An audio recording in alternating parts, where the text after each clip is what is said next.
जय हिंद दोस्त कलिंग एक्सप्रेस रे आपण मानक स्वागत। आज आम जाना देश विदेशर मुख्य और बड़ खबर। आज प्रथम न्यूज है भारतर विपुल रूसीय तैल आमदानी पछरे एशियार सबुठारु धनी व्यक्ति हाथ थिला। यूक्रेन युद्ध पूर्व रिलायंस रूसियार अशोधित तैल आमदानी 3% वृद्धि पाई एवं 50% पहुंची।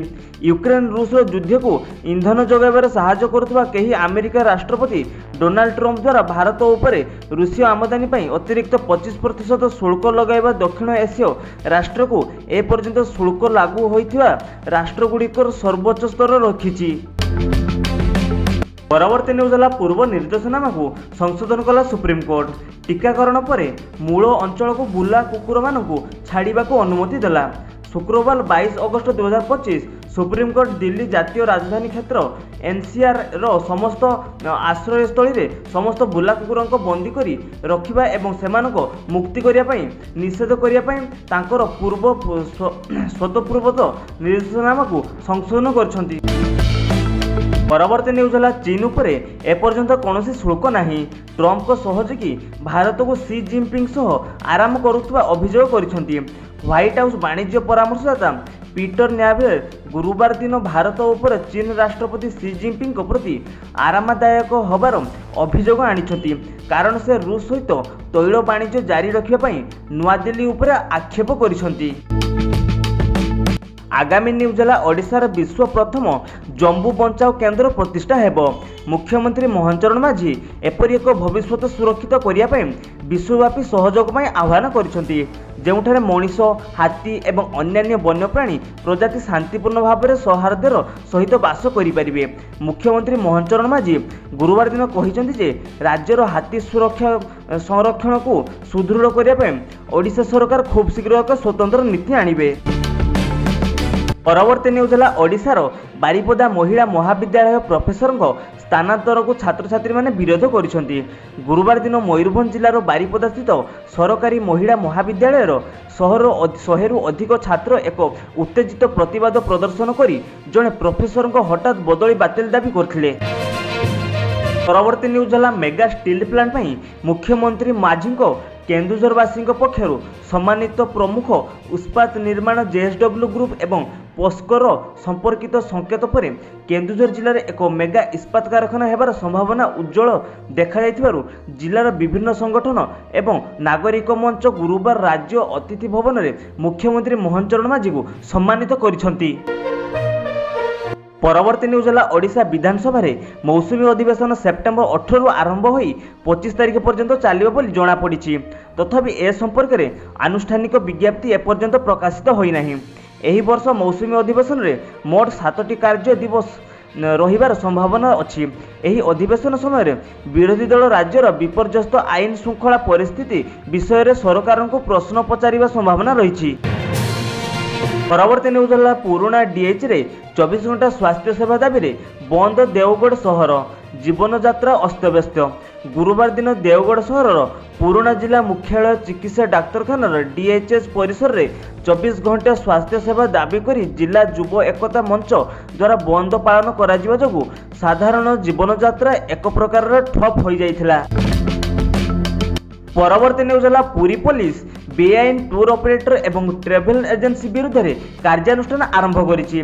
पवित्र पुरी सहर में बेआईन टूर ऑपरेटर मान विरुद्ध में एक बड़ कार्यानुष्ठान ग्रहण करी अणपंजीकृत ट्रावेल एजेंसी गुड़िक द्वारा तीर्थयात्री एवं पर्यटकों शोषण को रोकिया पुलिस एक बड़ अभियान आरंभ करिछि। परवर्ती न्यूज है कोलंबिया रे पुलिस हेलिकॉप्टर उपर आक्रमण कैमेरा रे कैद 12 जन अधिकारी निहत। गुरुवार दिन कोलंबिया रे एक पुलिस हेलिकॉप्टर उपर आक्रमण होइथिला।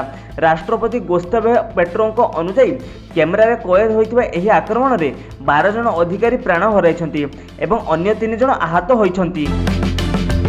परवर्ती न्यूज है भिवो हालुका और अधिक सुलभ एप्पल विजन प्रो प्रतिद्वंदी भिवो विजन को क्वालकॉम चिप सहित लॉन्च करिछि। भिवो यार प्रथम मिश्रित वास्तवता हेडसेट भिवो विजन डिस्कवरी एडिशन घोषणा करिछि। एही हेडसेट डुआल 8K डिस्प्ले सहित आसीथाए एवं यार ओजन 398 ग्राम। एहाको एप्पल विजन प्रो सहित विपक्ष रे रखा जाई अछि। ପରବର୍ତ୍ତୀ ନ୍ୟୁଜ୍ ହେଲା ଜାମ୍ମୁ ଏବଂ କାଶ୍ମୀରର ଉପରାଜ୍ୟପାଳ ମନୋଜ ସିହ୍ନା ଆଜି ସମ୍ବିଧାନ ଧାରା 311(2)(c) ବ୍ୟବହାର କରି ଆତଙ୍କବାଦୀ ଲିଙ୍କ ପାଇଁ 2 ଜଣ ସରକାରୀ କର୍ମଚାରୀଙ୍କୁ ବହିଷ୍କାର କରିଛନ୍ତି। ତଦନ୍ତ ସ୍ପଷ୍ଟ ଭାବରେ ପ୍ରମାଣିତ ହୋଇଛି ଯେ 2 ଜଣ ସରକାରୀ କର୍ମଚାରୀ ଆତଙ୍କବାଦୀ ସଂଗଠନ ଲସ୍କରେ ତାଇବାନ ପାଇଁ କାମ କରୁଥିଲେ ଏବଂ ଆଇନ ପ୍ରବର୍ତ୍ତନ ଏବଂ ଗୁଇନ୍ଦା ସଂସ୍ଥାଗୁଡ଼ିକ ସେମାନଙ୍କ ବିରୁଦ୍ଧରେ ଦୋଷୀ ପ୍ରମାଣ ସଂଗ୍ରହ କରିଥିଲେ। ପରବର୍ତ୍ତୀ ନ୍ୟୁଜ୍ ହେଲା ପ୍ରଧାନମନ୍ତ୍ରୀ ନରେନ୍ଦ୍ର ମୋଦି 2ଟି ଟ୍ରେନ୍କୁ ପତାକା ଦେଖାଇ ଶୁଭାରମ୍ଭ କରିଛନ୍ତି। ଗୟା ଏବଂ ଦିଲ୍ଲୀ ମଧ୍ୟରେ ଅମୃତ ଭାରତ ଏକ୍ସପ୍ରେସ୍ ଏବଂ ବୈଶାଳୀ ଏବଂ କଡ୍ରାମ ମଧ୍ୟରେ ବୌଦ୍ଧ ସେକ୍ଟର ଟ୍ରେନ୍ ଯାହା ଏହି ଅଞ୍ଚଳର ପ୍ରମୁଖ ବୌଦ୍ଧସ୍ଥଳୀଗୁଡ଼ିକରେ ପର୍ଯ୍ୟଟନ ଏବଂ ଧାର୍ମିକ ଯାତ୍ରାକୁ ପ୍ରୋତ୍ସାହିତ କରିବ। ପରବର୍ତ୍ତୀ ନ୍ୟୁଜ୍ ହେଲା ଜାତୀୟ ଶିକ୍ଷାନୀତି 2020 ଅନୁସାରେ ସୁଦୃଢ଼ ହେବ ବିଦ୍ୟାଳୟ ଶିକ୍ଷା ଭିତ୍ତିଭୂମି ପ୍ରାଥମିକ ଶିକ୍ଷକମାନଙ୍କୁ ନିୟମିତ କରାଯିବା ସହ ଆସନ୍ତା 3 ବର୍ଷ ମଧ୍ୟରେ 44,433 କୋଟି ଶିକ୍ଷକ ପଦବୀ ପୂରଣ କରାଯିବ ବୋଲି ବିଦ୍ୟାଳୟ ଓ ଗଣଶିକ୍ଷା ବିଭାଗ ସମୀକ୍ଷା ଅବସରରେ ମୁଖ୍ୟମନ୍ତ୍ରୀ ମୋହନ ସରକାର କହିଛନ୍ତି।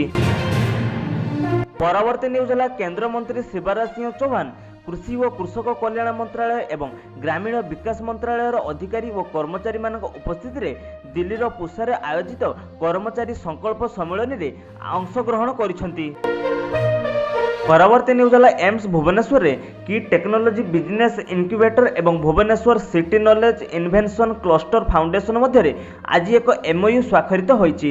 ରାଜ୍ୟରେ ମିଳିତ ଭାବରେ ସ୍ୱାସ୍ଥ୍ୟ ସେବା ସମ୍ପର୍କିତ ଉତ୍କର୍ଷ କେନ୍ଦ୍ର ସ୍ଥାପନ ପାଇଁ ଏହି ଚୁକ୍ତି ସହାୟକ ହେବ ବୋଲି କୁହାଯାଇଛି। ପରବର୍ତ୍ତୀ ନ୍ୟୁଜ୍ ହେଲା ଭୁବନେଶ୍ୱର ଲୋକସେବା ଭବନ ବିକଶିତ ଓଡ଼ିଶା ଭିଜନ 2036 ଏବଂ 2047 ପାଇଁ KPI ବିକାଶ ଉପରେ ଏକ ରାଜ୍ୟସ୍ତରୀୟ କର୍ମଶାଳା ଅନୁଷ୍ଠିତ ହୋଇଅଛି। ପରବର୍ତ୍ତୀ ନ୍ୟୁଜ୍ ହେଲା ଧାନ ପାଇଁ ସାର ନାହିଁ ସମ୍ବଲପୁରରେ ତେଜିଲେ ଚାଷୀ ଅଶାନ୍ତି ଆଉ କିଛି ଦିନ ପରେ କୃଷିଭିତ୍ତିକ ଗଣପର୍ବ ନୂଆଖାଇ ଉତ୍କଣ୍ଠା ପରିବର୍ତ୍ତେ ସମ୍ବଲପୁରରେ ଦେଖାଯାଇଅଛି ଚାଷୀ ଅଶାନ୍ତି ଏଠି ଧାନକୁ ମିଳୁନି ସାର ରାଜ୍ୟରେ ଚାଷୀ ଧାନ ରହିସାରିବା ବେଳେ ସମ୍ବଲପୁରରେ ଦେଖାଯାଇଅଛି ୟୁରିଆର ଅଭାବ ବର୍ତ୍ତମାନ ସମୟରେ ଧାନ ଗଛ ବଢ଼ିବା ପାଇଁ ୟୁରିଆ ସାର ନିହାତି ଦରକାର କିନ୍ତୁ ବର୍ତ୍ତମାନ ସାର ଜିଲ୍ଲାରେ ଦେଖିବାକୁ ମିଳୁଛି ୟୁରିଆ ସାରର ଅଭାବ ବିକ୍ରି ଫଳରେ ବଜାରରେ ଆରମ୍ଭ ହୋଇଛି ୟୁରିଆ ସାରର କଳାବଜାରୀ 45 କେଜି ବିଶିଷ୍ଟ ୟୁରିଆ ସାର ପକେଟର ଦାମ 247 ଟଙ୍କା ହୋଇଥିବା ବେଳେ ବର୍ତ୍ତମାନ ଏହାର 700 ଟଙ୍କା ପର୍ଯ୍ୟନ୍ତ କଳାବଜାରୀ ହୋଇଛି। ପରବର୍ତ୍ତୀ ନ୍ୟୁଜ୍ ହେଲା 27 ଅଗଷ୍ଟ ପରେ ଓଡ଼ିଶାରେ ପ୍ରବଳ ବର୍ଷା ହେବ ଭାରତୀୟ ପାଣିପାଗ ବିଭାଗ IMD ଶୁକ୍ରବାର ପୂର୍ବାନୁମାନ କରିଛି ଯେ ଅଗଷ୍ଟ 27 ପରେ ବଙ୍ଗୋପସାଗରରେ ଏକ ନୂତନ ଲଘୁଚାପ ସୃଷ୍ଟି ହେବାର ସମ୍ଭାବନା ରହିଛି ଯାହାଫଳରେ ସାରା ଓଡ଼ିଶାରେ ପୁଣି ଥରେ ପ୍ରବଳ ବର୍ଷା ହେବ। ପରବର୍ତ୍ତୀ ନ୍ୟୁଜ୍ ହେଲା ଟ୍ରମ୍ପଙ୍କ ଶୁଳ୍କ ବୃଦ୍ଧି ବିରୋଧରେ ଭାରତକୁ ସମର୍ଥନ କଲା ଚୀନ ଆମେରିକାକୁ ଗୁଣ୍ଡା ବୋଲି କହିଲା ଏକ ବିରଳ ଏକତା ପ୍ରଦର୍ଶନ କରି ଡୋନାଲ୍ଡ ଟ୍ରମ୍ପ ପ୍ରଶାସନ ଦ୍ୱାରା ଲାଗୁ କରାଯାଇଥିବା ଅତ୍ୟଧିକ ଶୁଳ୍କ ବୃଦ୍ଧି ବିରୋଧରେ ଚୀନ ଭାରତକୁ ସମର୍ଥନ କରିଛି। ବ୍ରାଜିଲ ରାଷ୍ଟ୍ରଦୂତ ୱାଶିଂଟନର କାର୍ଯ୍ୟକୁ ଗୁଣ୍ଡାଗିରି ବୋଲି କହି ବର୍ଣ୍ଣନା କରିଛନ୍ତି।